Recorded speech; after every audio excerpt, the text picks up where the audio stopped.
Welcome to Kasao, Mukono district in central Uganda.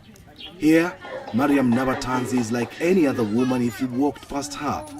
But get to her home and you may be forgiven for thinking this is the boarding section of a school. Nabatanzi is 39 years old and has mothered 44 children already. 38 are alive today. You heard right, 44 children, all delivered normally. Everything here is done massively with near military precision. 22 kilograms of maize or corn flour, 7 kilograms of beans, 2.5 kilograms of sugar. That's the daily feed for this humongous family. I lost count of how many breads they ate. I'm in the middle of a huge operation, feeding operation. It's like a military operation. Feeding bread and porridge, that is for breakfast, to 24 kids out of the 38. It's just unbelievable. I can't tell who is who. I just wonder how the mom does it. They've just finished now. We've just been serving bread and porridge. And some guys were coming back for a second take. Their mom could recognize and say, you just come for a double. But some would actually get away with it. It's quite an interesting, extraordinary family, I should say. Question is, how did this all begin for Nabatanzi? First, she was married off too young, aged 13, and started having children immediately. In my heart, I wish to have 6 children. I gave birth 4 times, and on each occasion, I had twins. 8 children were more than what I had bargained for. I went to hospital to ask the doctors to stop me from having babies. The doctors carried out tests and said it would be risking my life if they stopped me. I was too fertile to stop. I went back home and conceived quintuplets. 5 children at once and then 2 times more.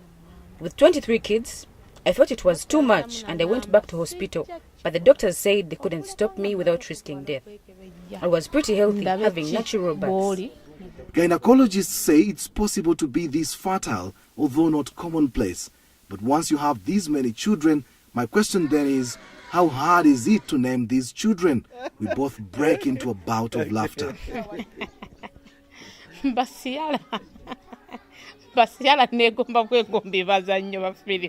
We use different names. First, when I started having twins, I bought a book of names. So I'd pick names from there. Then my husband is Catholic and I'm Muslim. So don't be surprised to see a Mohammed, then a Dennis. We'd pick from each side. Then we looked for ancestral names. When the numbers got bigger, I began picking names of my favorite movies, especially in Hollywood. I've got Ciara's, Precious Ozokwa, Desmond Elliot, Genevieve Naji, and so on. When you hear this kind of story, you must be wondering where the man responsible for all this procreation is. Well, when I posed this question, Mariam's lead face suddenly turned sad. I have had to put up with a lot. He's tortured me so much. He abused me, beat me up sometimes, and threatened to kill me once. He pays no school fees, nor does he even know what we survive on. Unashamedly, he comes and eats what he didn't leave home. He's not part of these children's lives. Where we are now, I bought with my own money and from doing little jobs here and there. He was in utter shock to learn I'd bought and built this place. Her biggest challenge is looking after these children with an absentee father, foremost of which is school fees and feeding the children. 14 of her children are in primary school, where she has to pay more than 5 million shillings in school dues per term. This is equivalent to around $1,500. Another 10 children are in secondary school.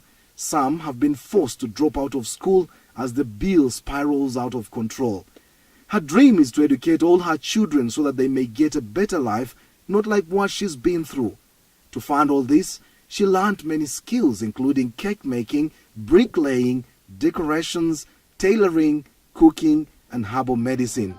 She hates having to beg. There's no end to Mariam Nabatanzi's story. It's powerful, it's captivating. Yet somehow, I have to find a way to say goodbye. So what's her message? Abazadde abakyayina emitima egitunda abaana baabwe bakikomye. My message is mainly to parents. Stop selling your children through early marriages.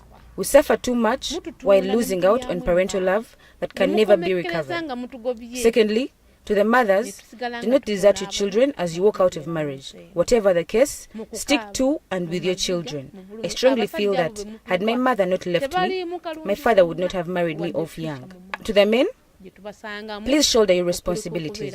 Don't leave it to the women. A man puts up a shop for you and they imagine all is sorted. No buying anything anymore at home. You forced us to become like men. Reclaim your status as men. Show us love and let us do our responsibilities. It's hard to hold back my own tears knowing so many examples of what she's referring to. Mariam only sleeps for a maximum of 5 hours a day. The rest of her day is dedicated to the children. It would have been good to know what her neighbors make of her, but time wasn't on my side. But don't be surprised if she's declared the woman with the most number of children in the world from one man. Kasim Kaira, Azam News, Kasao, Uganda.